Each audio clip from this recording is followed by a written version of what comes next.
Ladies and gentlemen, welcome to Advocacy in Action with a Big Four. Please welcome the Vice President of Government Relations at the Detroit Regional Chamber, Brad Williams.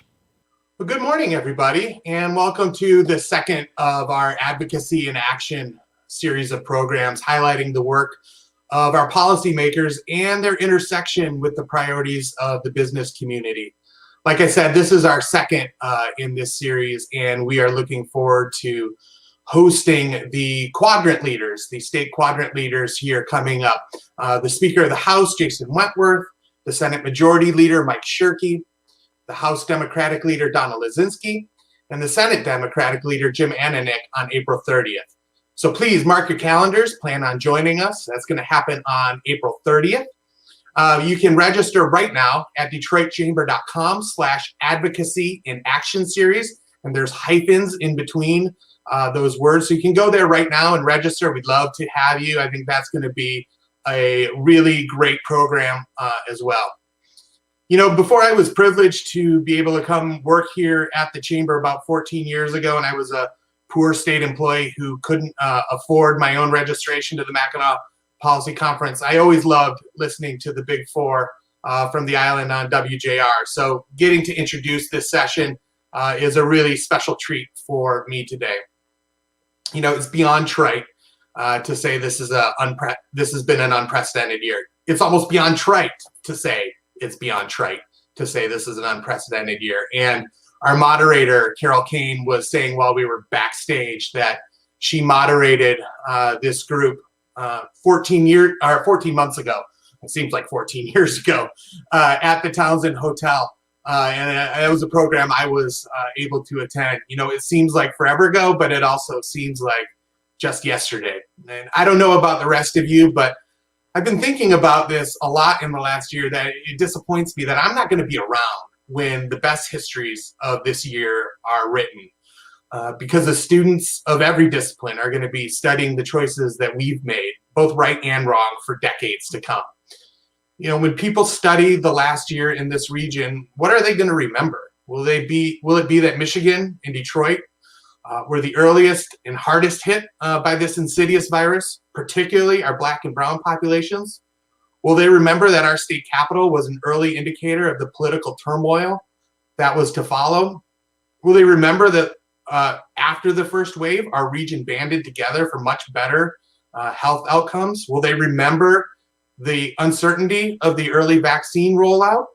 Or are they going to remember that we had a successful Ford Field mass vaccination site and multiple vaccination sites throughout the region that got us back to normal faster than most of us expected as recently as January? They're going to remember the seeming struggle of 2020, the historic struggle of 2020, or are they going to remember a massive comeback of 2021? We just don't know at this point, but we're lucky in our region. We have four leaders that you're about to hear from who, even if they don't agree on the particulars of an issue, they do agree on the need to move the region forward. This year, more than any other in our lifetime, that's been critical. Today, we're not going to have any audience Q&A, but of course, Carol has had her finger on the pulse of our region for a really long time.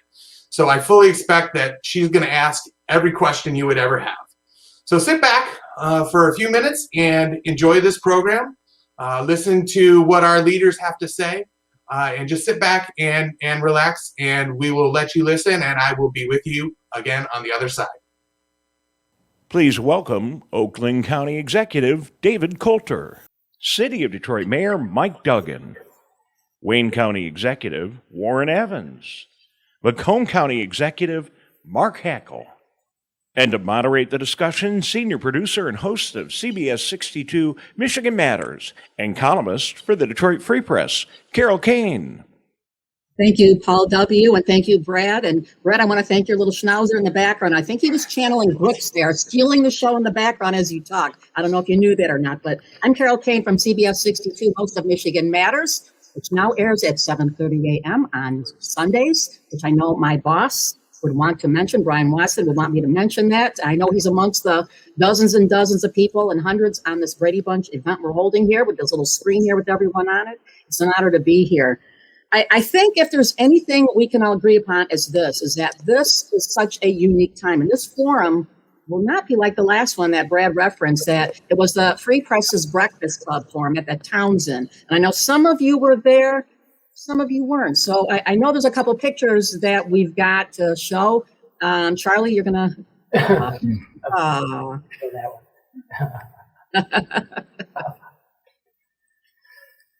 So we're not in person like we were then, and that changes a little bit the dynamics of this. But Mark, let me ask you, what was going on then? I honestly don't remember. I missed the moment. It was quite a bonding moment for Warren and I. Yeah, no, I missed it. Obviously, I'm a people person. I love being engaged. This format, it's necessary. It's kind of what we're getting used to. But let's face it, I think a lot of people, including probably many on this panel, would much rather be in person having these conversations. I think there's a little bit more excitement when that happens, but we'll make do. So, I'm looking forward to the conversation here today in this I guess, format. Warren, any recollections of that conversation back then? Still got a sore on my head from the kiss, but other than that. Well, it was a different time. Only 14 months ago, seems like 14 years ago, as Brad was saying.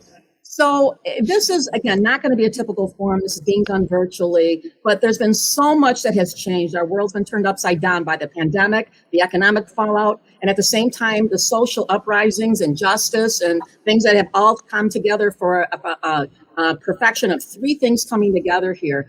All of you found yourself in the middle of this. And this, again, it's one thing to have one crisis, another to have three at the same time. So Dave Coulter, let me ask you, since you're the newbie on the Big Four here, what have you learned about yourself and your management style as a result of going through this crisis?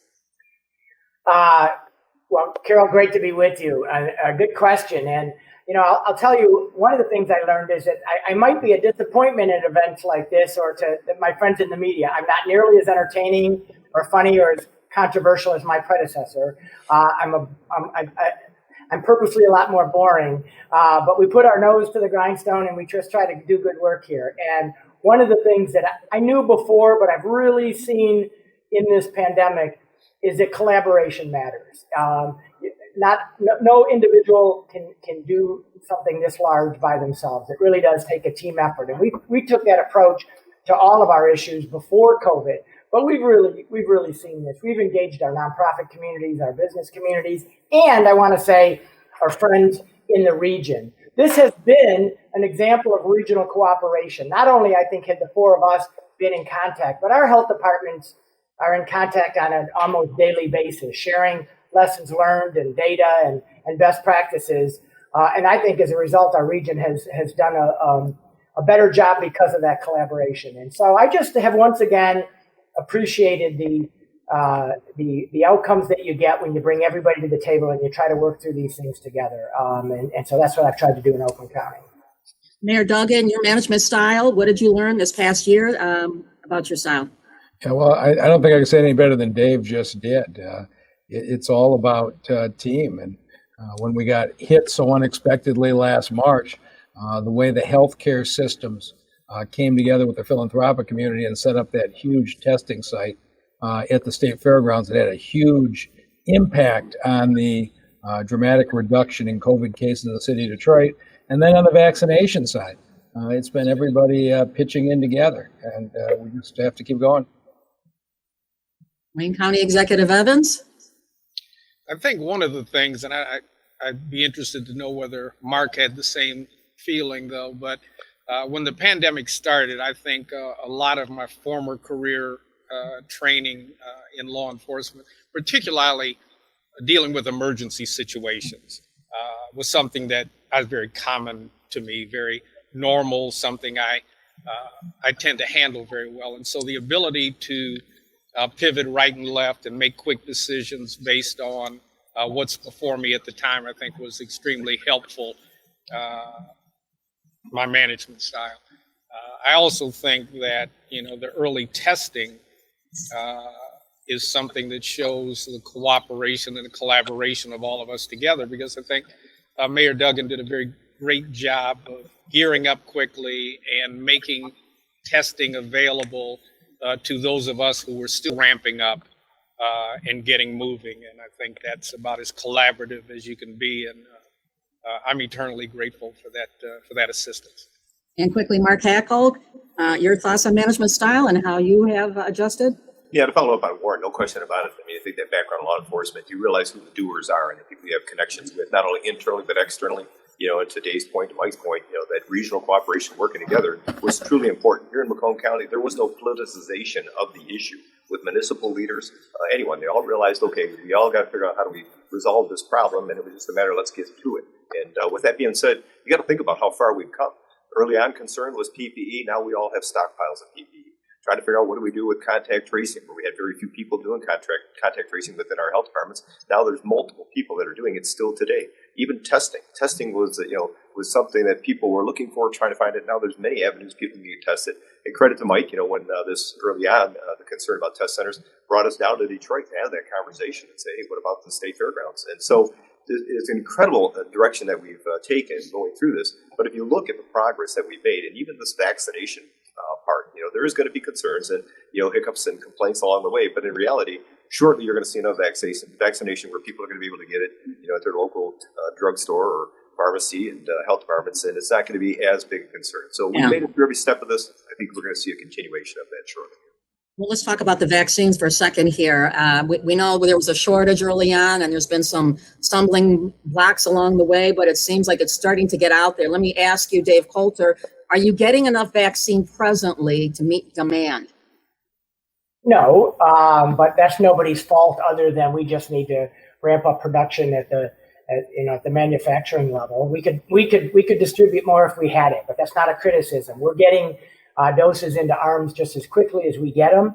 And the good news is we're seeing an increase in the amount of people that are being vaccinated. We all want to get to this 70% plus so that we can get to this herd immunity, or as I like to call it, community immunity, because we're not really animals. But we're making significant progress towards that. In Oakland County, we're at close to 26% of our eligible population has been vaccinated. So that's the good news. But the downside of that is we're seeing something that's very concerning to me, and that is you would expect to see as the vaccinations go up that the infections would go down. But we're seeing, unfortunately, over the last month or so, a significant increase in infection rates. And that's primarily due to the fact that we have these variants in Michigan now that are spreading very quickly. So even though the vaccines are the light at the end of the tunnel that we're in is still very dangerous. And so I want to encourage everyone to understand that for the next 30 or 45 days, I think we're still in a very serious point in this pandemic until we can get to that immunity. And we've got to be very diligent over the next month or so to get these numbers back down to where we need them to be.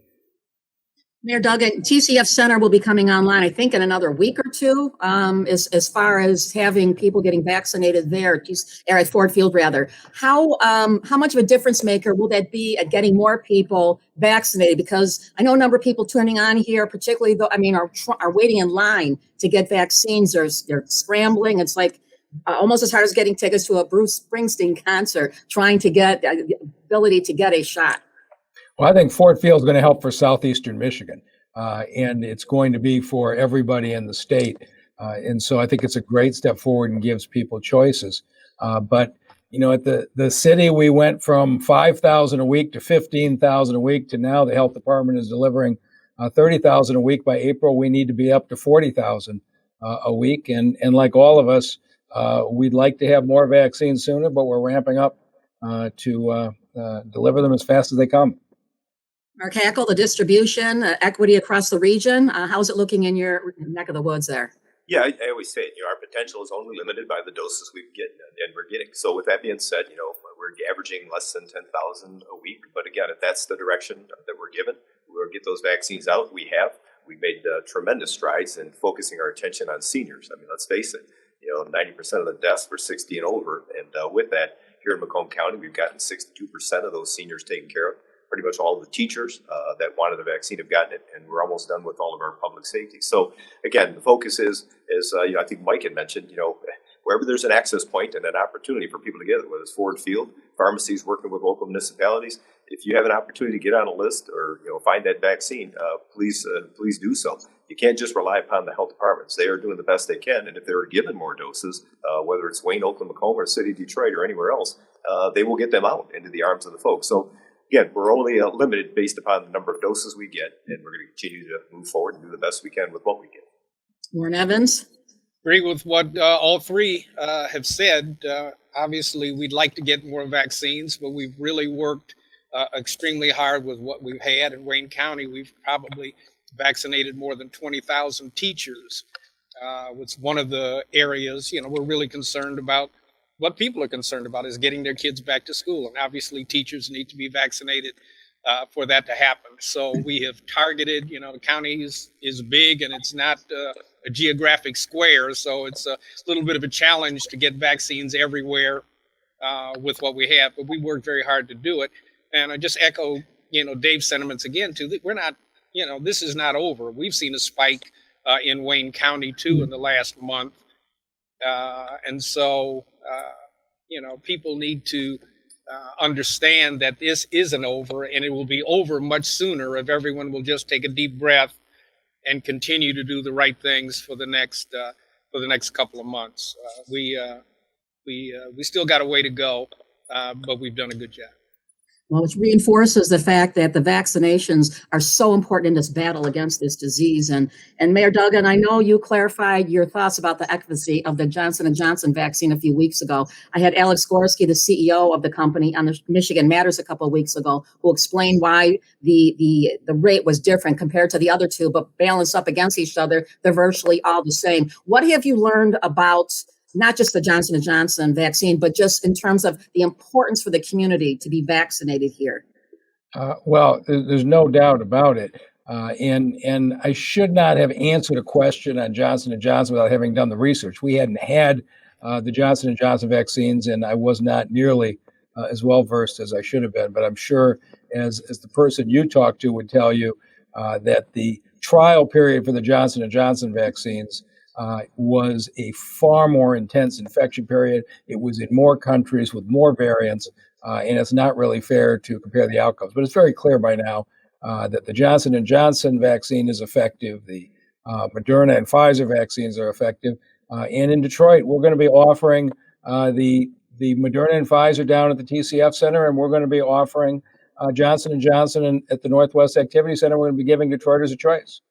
Well, in fairness to you, Mr. Mayor, I had, as I mentioned, Alex Gorski on the show before the comments that you made. And I had been checking with a lot of people, as I do. When I do forums like this, I talk to lots of people. And people were telling me they were wondering about that because the headlines on stories talked about the difference in the rates. So I asked that. It's a legitimate question. There just wasn't in some of the preliminary stories about the fact that these testing and how it was done where, how long, the timing of the pandemic was so different. So I'm not giving you shade necessarily, but just saying it's understandable. But Mark Hackel, in terms of, there's a lot of people who say they will not get the vaccine, and that's going to be a concern. Even Donald Trump came out earlier this week and was telling people to get a vaccine. So how would you as a group try to address this? Is anyone planning a campaign or anything to help educate people?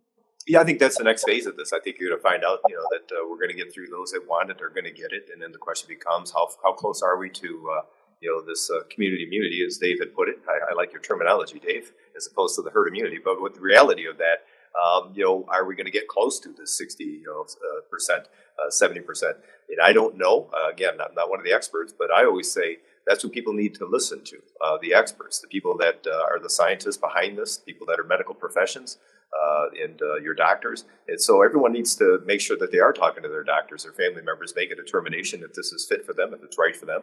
And, those are the people I think that need to convince folks that, they should get vaccinated. As opposed to, I say, a political personality like myself, far be it for me to understand what really goes on behind the scenes to create this type of vaccine.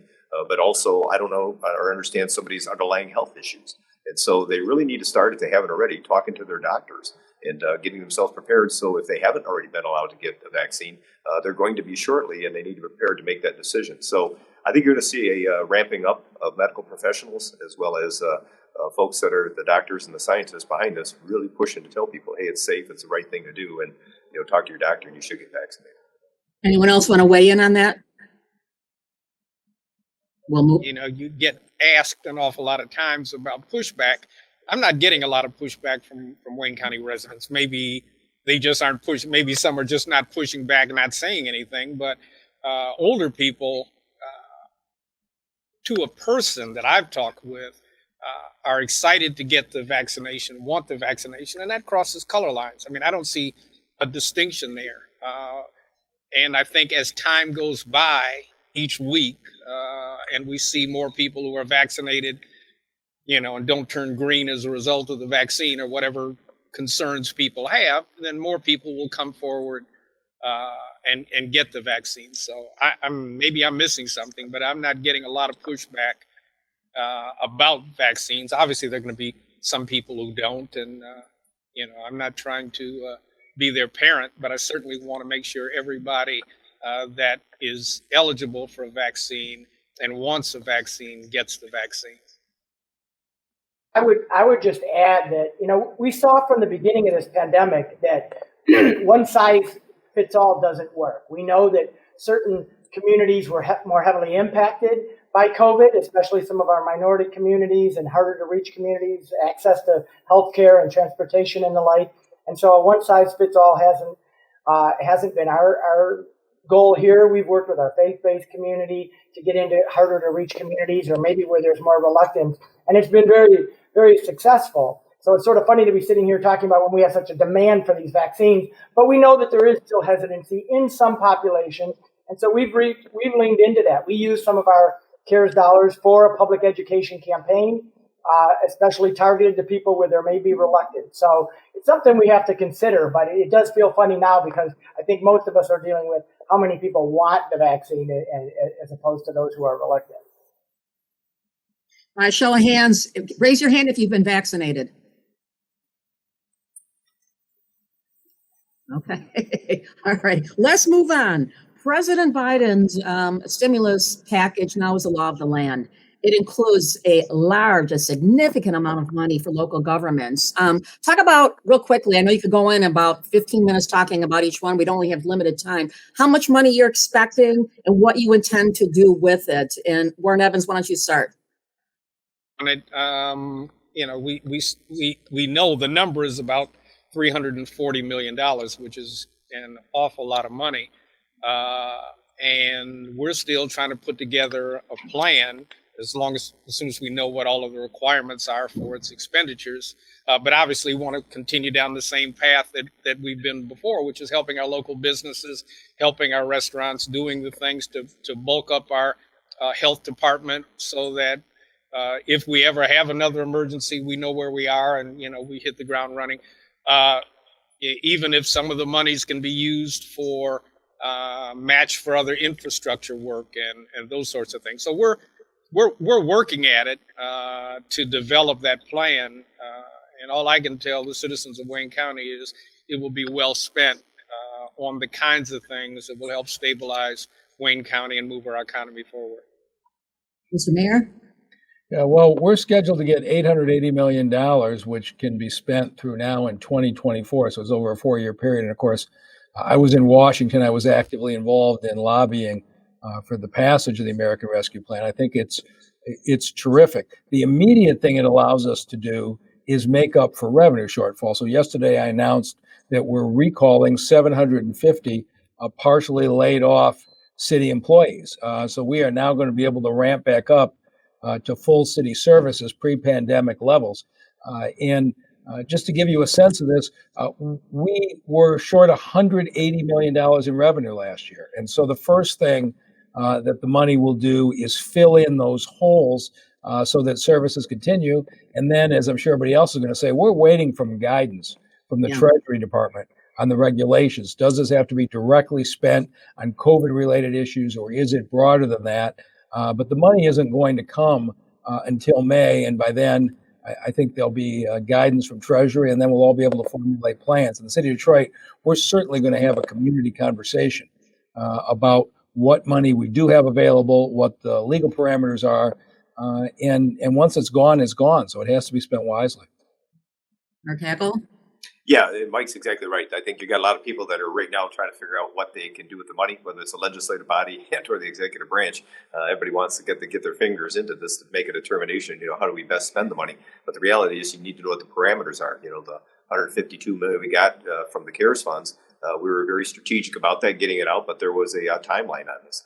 This has a longer shelf life. And so with that, we're trying to plan out not just for current needs, but future needs. And one of my biggest things is obviously this pandemic has really wakened us up to is the need to make sure that you have the right type of healthcare systems or health departments within your communities that can handle these type of pandemics into the future. So there is going to be some capital improvement projects that I'm looking forward to when it comes to the health department and what we got going here to bring that synergies with our senior services, our veteran services, and our Macomb community action. So I think you're going to see a substantial amount of that money being spent on some of those capital projects here in Macomb County, and then obviously looking at seeing what else we can do based upon the parameters of the actual guidelines themselves.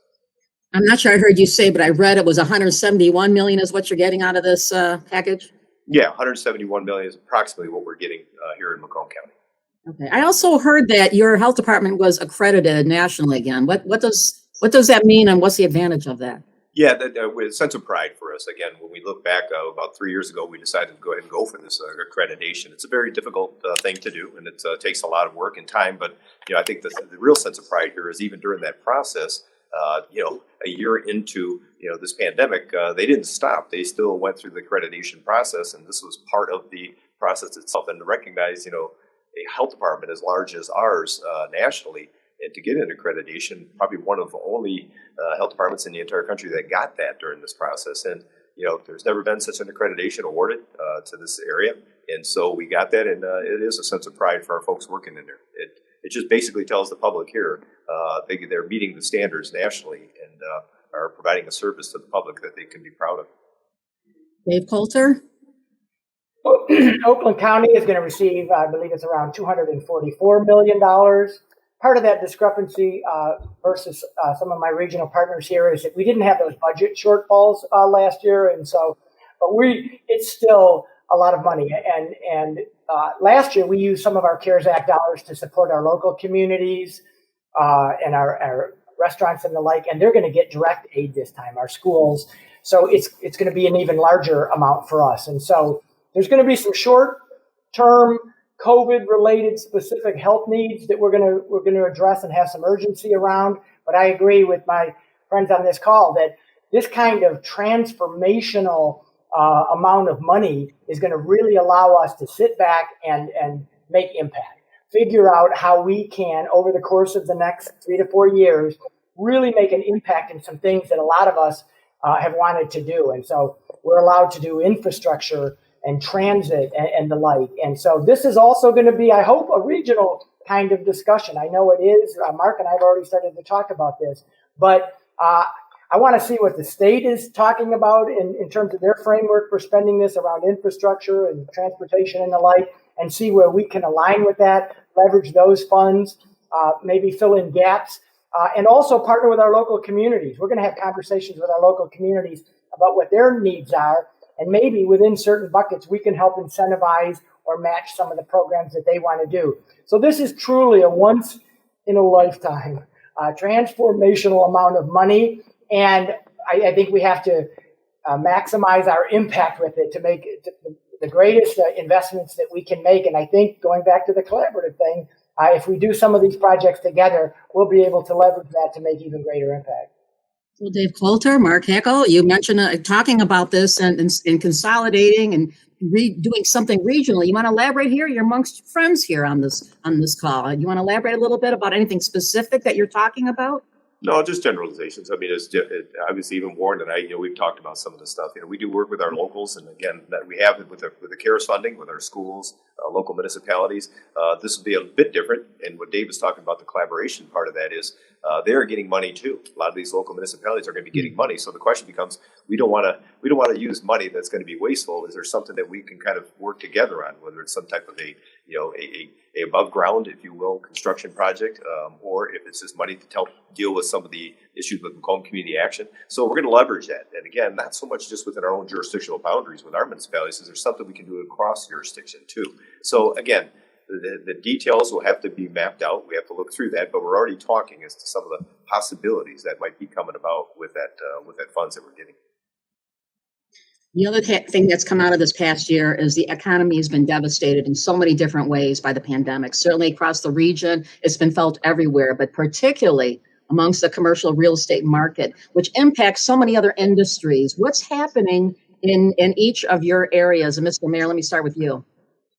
Well, right now there is more construction going on in Detroit than any point in the last 50 years, which seems unbelievable. But if you drive around the city, in between the auto plants at what is now Stellantis, Chrysler, and General Motors, the new Huntington Bank headquarters downtown, the Illiches are finishing up a building. Dan Gilbert's Hudson project is out of the ground up the street. Warren Evans is completing the jail, and then all kinds of housing projects throughout the city. So far, the interest is staying very strong. What none of us knows is a year from now, 2 years from now, 3 years from now, what does office workplace look like? And is there the same demand for a lot of collaborative people in high-rise office space, or is it going to be more you're stopping in 2 or 3 days a week at the office, but you're working from home? And I think it's going to be at least a year before we know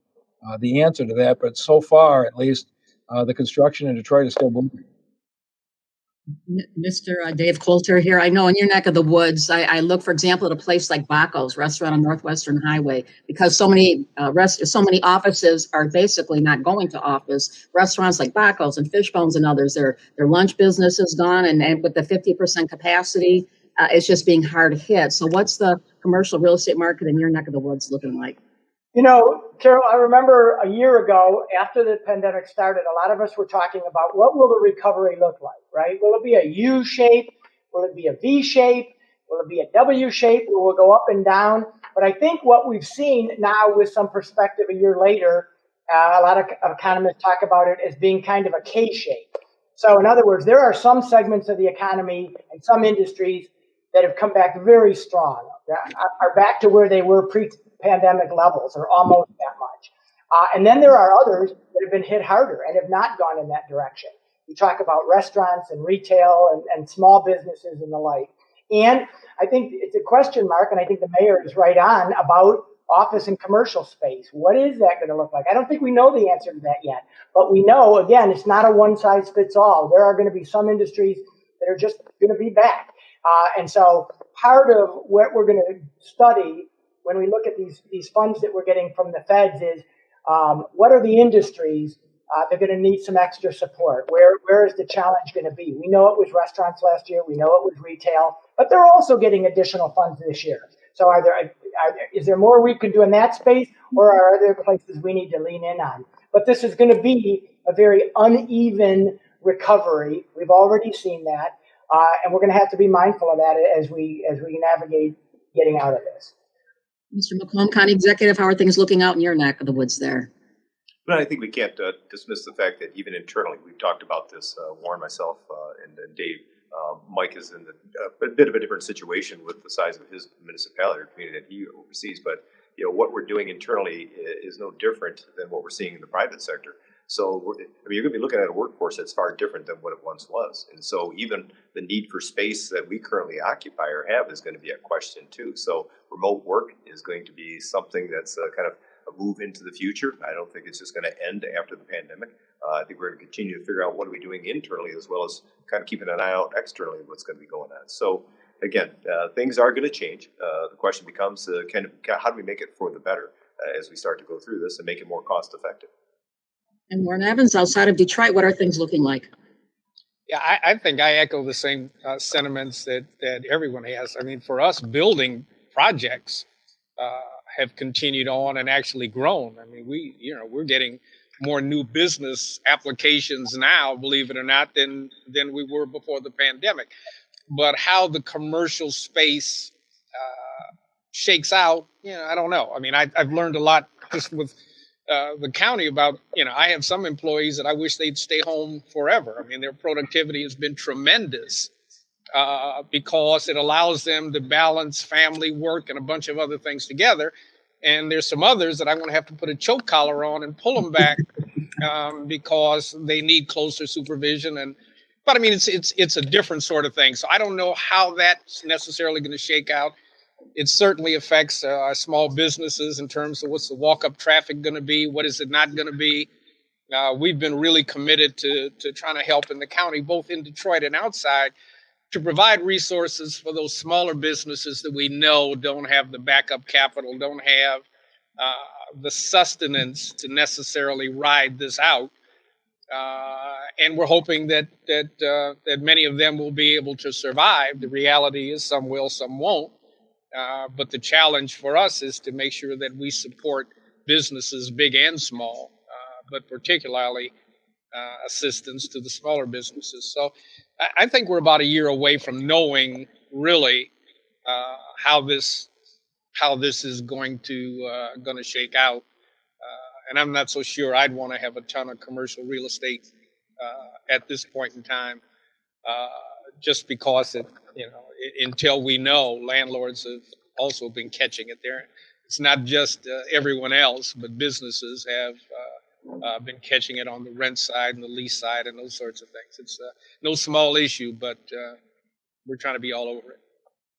The auto industry, particularly the big three, dominates still our economy and have such a hold on many things here and impacts so much. There have been stories, including today's stories in the Free Press and MLive, about General Motors consolidating. Mark, it sounds like it's going to be good news for Warren as they're planning to bring people from across the state, including Detroit, into Warren. And it sounds like there's going to be some people moving from Detroit into Detroit. And I'm wondering, Mayor Duggan, have you had any conversations with GM about this? I know they've been tremendous community champions and done so much to help the region, but in terms of where they keep their employees based, have you had a specific conversation? Lots of conversations. I have a great partnership with General Motors, and like every other company, you saw Ford made a similar announcement that they are really rethinking who's going to work from where. And I think there is a likelihood that many of our downtown employers are going to have fewer people in their office building. In some cases, they may be moving some folks to Warren. On the other hand, they're about to open up Factory Zero with 2,000 manufacturing workers in what we refer to as the Poletown plant, and they're engaged with me every day on the supplier plants to have those be located in Detroit. So my guess is over the next couple of years, you're going to see a lot more manufacturing jobs driven by GM in the city of Detroit. Probably somewhat fewer office jobs, but on balance, I think we're going to be much better off, and GM's just been a great partner. Mark, it seems like a few years ago when GM moved its headquarters to from one place in downtown to the other, and jobs from Warren were brought downtown, that there's some being brought back, not just from there, but other places, from Grand Lake, other places. And how strongly is the auto industry in terms of its impact on your economy and the residual? Well, I think all of us would agree it's a huge impact on the economy. I mean, there's no question about it. And it's not just the auto companies; it's those that are suppliers, and so the supply base. We have a heavy emphasis here, and so innovation, technology, the workforce is all here. Again, it shifts, that ebbs and flows. I mean, you think about the Cadillac headquarters going to Soho and then coming back after Campbell Lewall vacated, went to the city of Detroit. So you're going to have that. There's that kind of that movement that takes place, and as business decisions on behalf of these executives that you kind of have to just understand and accept, and figure out where do we go from here. So obviously we'll accept that. Those that are coming to the city of Warren, try to take care of them and advance this innovation and mobility that we've got going on in this region here. So regionally, we've got a great story to tell, and we want to continue to tell that story. It's not a matter of somebody getting an advantage over another. We're working on a number of projects. In fact, the four of us were just on another Zoom call or event that we have some major projects that are coming to this region that we're pretty excited about. I'm just right now talking with the state. We're trying to figure out what we're doing with the F-35 opportunity. And it's not so much just to bed down F-35s. We got foreign training missions that are looking at Macomb County, Selfridge Air Base right now. You're talking a multi-billion-dollar investment. So, working with the TAG, General Rogers, in the state of Michigan and the governor's office, we're trying to land that. So it's not like counties have shut down, haven't been working. We're still fixing roads. We're going to be filling potholes shortly. We've been just managing not just the crisis through our health departments. There's still a lot of work that's going on, and there's still a lot of investment that's taking place in Southeast Michigan, not just here in Macomb County. So, I'm looking at the upside of this. I think at the other side, we can stop talking about all this vaccination and everything else. We'll get through it. We'll manage through this crisis. But there's still a lot of good things that are happening right now. Well, before the world turned upside down, remember the mantra at the time was fix the damn roads. It's hard to forget that, but we're sort of looking back at that at this point, Mark, as you mentioned. The government bond program looks like it's going to work for state-owned highways and roads, but not local. So my question to all of you, what are you prepared to support in terms of funding for roads? It might include a local gas tax. Mr. Mayor, let me start with you. Yeah, so, we're talking to the governor and talking to the White House. There's going to be an effort to pass an infrastructure bill nationally. And is that a higher gas tax? General Motors is moving to 100% electric cars. Does a gas tax really even make sense for a revenue source in the long run?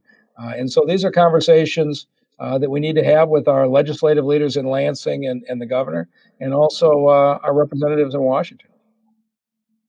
Dave Coulter?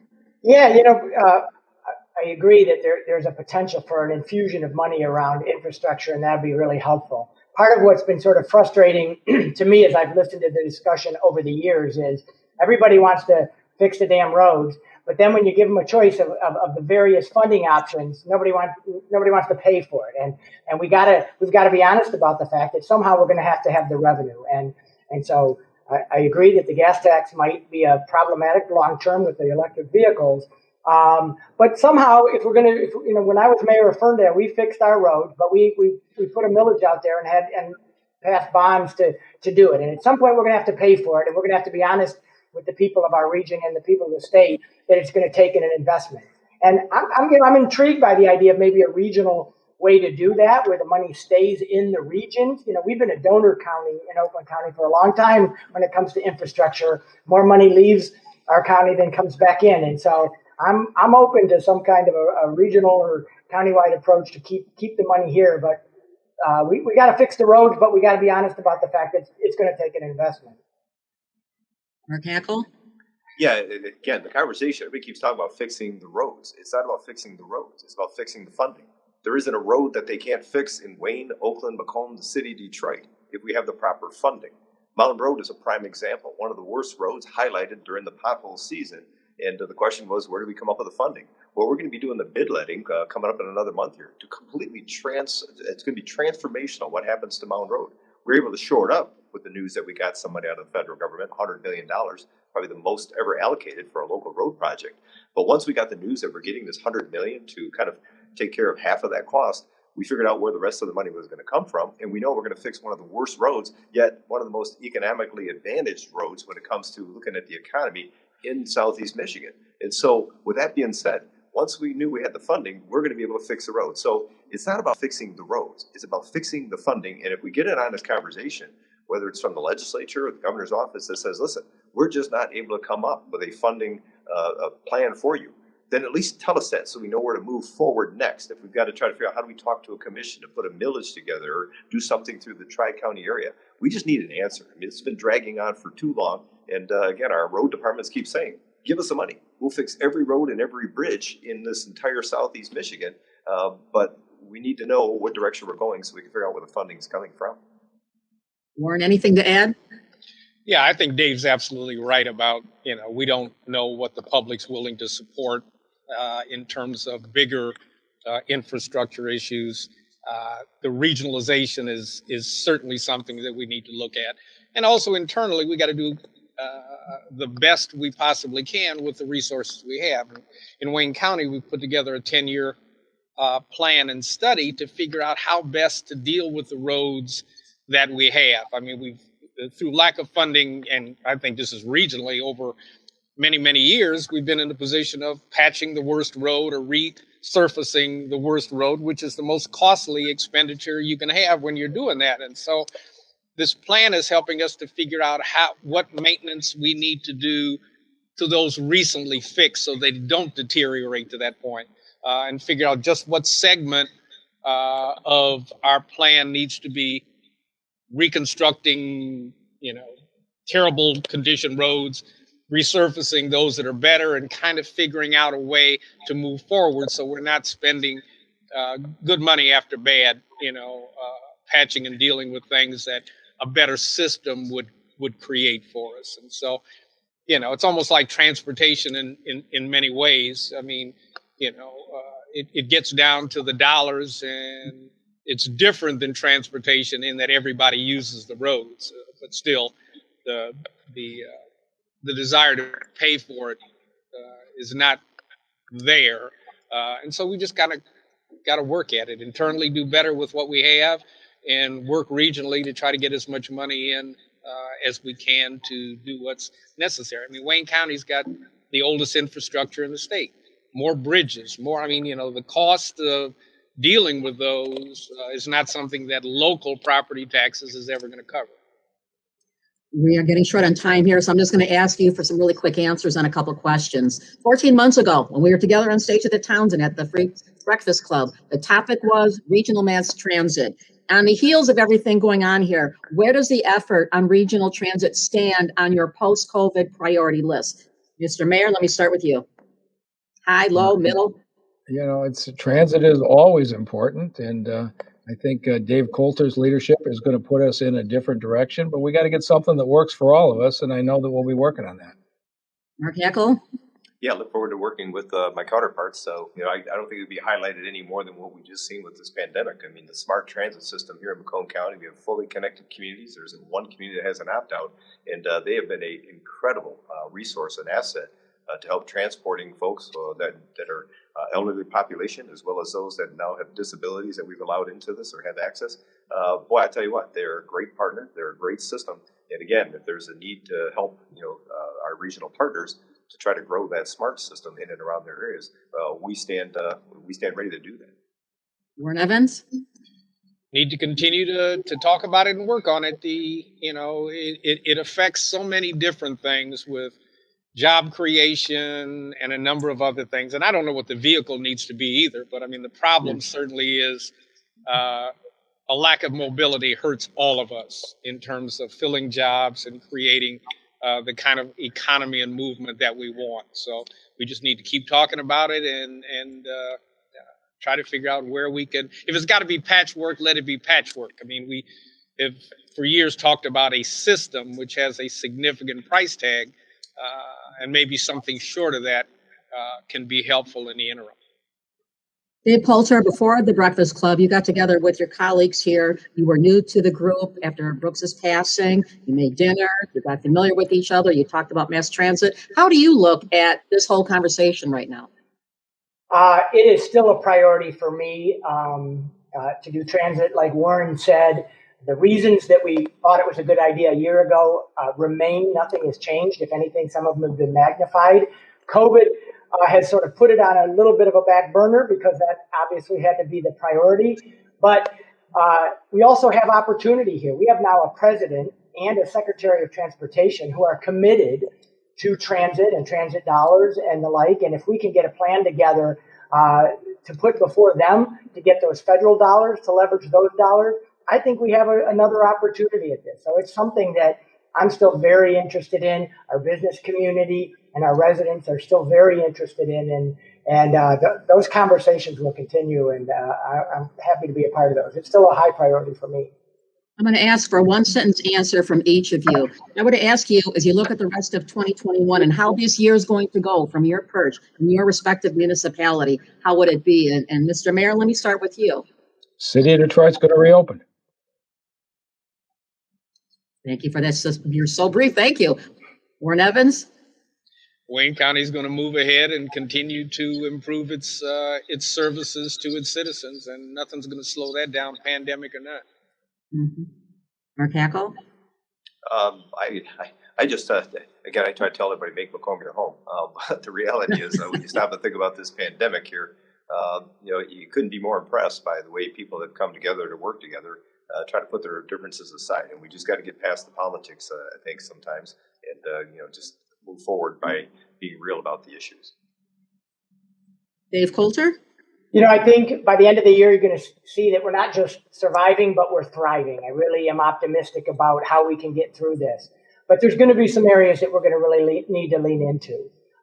Mental and behavioral health is something that I'm very concerned about. I think that we've all sort of been through a general trauma together, and we have seen an increase in mental health needs, whether it be substance abuse, whether it be suicide, whether it be a whole host of issues that we're really going to have to make investments in Small business survival is still going to be an issue. So there's going to be some things that we're really going to have to lean in on. But I think the word thrive will not be out of our vocabulary. It'll be an accurate description of how we're doing a lot of things by the end of the year. There's no doubt this is going to be a turbulent year, just as 2020 was here. So as we're getting set now, a huge event is getting set to kick off, that being the NCAA men's basketball tournament and women's as well. So let me ask you, Michigan State, any predictions, Mr. Mayor? I think Michigan will win at least the first 2 games. Okay. Mark Hackel? That's as far as I got them going too, Mike. I agreed, unfortunately, to say that. But the reality is, State might get one. But again, I went. I don't normally like to go with the odds-on favorite, but Gonzaga is the team to beat, no question about it. And I have them in my final. Okay. Yeah, I did. Warren Evans? Ditto, the hometown Michigan team, so get through first couple games, but that's about it. I kind of think Gonzaga, the odds-on favorite. I'm not going to bet a lot of money on them, but they look awful good. And Dave Coulter. Well, this is where my friends are absolutely wrong. How could you bet against Tom Izzo in March, man? And I know I went to Michigan State, so I'm totally prejudiced, but Tom Izzo is March, and I would never bet against him, and he'll find a way. Okay, we're winding it down here. So just any final thought any of you want to offer up to many of the business community leaders who have tuned in to watch this, and any just quick comment that you want to add here? And Mr. Mayor, let me start with you. Yeah, I'd like to say one more thing to go back on what Mark Hackel said about SMART, because we've talked about this being a patchwork system, but if you watch the way SMART and DDOT worked together in the last year, it was remarkable. We shut down our fare boxes at the same time. We've now got a unified fare, so you can buy tickets that work on both. We both bought the driver shield doors on the same cycle, and we reopened the fare boxes on the same cycle. These 2 systems are integrating at a rate that we have never seen before, and I think both the leaders of both organizations deserve a lot of credit. Yeah, Mike, I couldn't agree with you more. I'm so glad you're saying that publicly as well, because even think about the folks that are working at these facilities right now throughout this pandemic. They didn't stop. We were incredibly fortunate to have SMART there by our side during this. And if this pandemic didn't show the need for transit and transportation, specifically with what SMART did and DDOT and the workers there, I don't know how else you can display that need.